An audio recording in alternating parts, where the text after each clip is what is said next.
I think the whole session in Jim's presentation was something of a model for us, especially as a new teacher.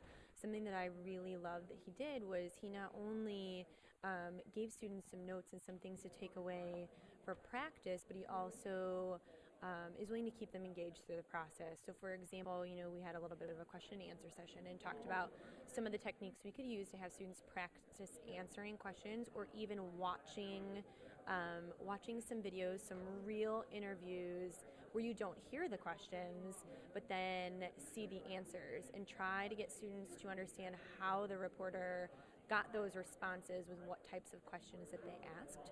So that was one really good activity that stood out to me. Another one was a way that he plans to keep his students engaged is by showing spoofs, and by showing both good examples of interviews and poor examples of interviews, and adding that fun element to it.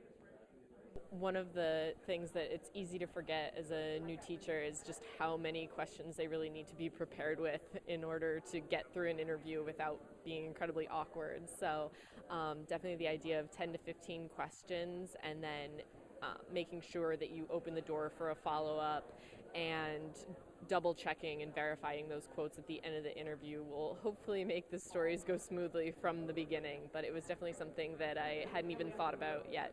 So. I loved Jim's idea of to preview rather than review. I think a lot of times our kids want to write a review about movies or music, which is fine, but they tend to do it months after the fact. Also, I like the idea of previewing the homecoming game rather than writing about it and then publishing a week or two later. So that was my favorite thing. One thing I'll take away from the class presentation is Jim's incredible advice about asking students to really open their hearts and minds to other people's ideas, and not hold so close to their own ideas, but open up to other people's ideas to understand a story and to tell the story in an objective way. We talked in the session about storytelling, and ultimately what I want people to gather, whether they got some of the details and nuances of interviewing and information gathering and all that, but really two things. One, writing is a process, and that it takes time. You have to have enough time to get the process done correctly. And then the other one is that you've got to make sure you have a story worth telling.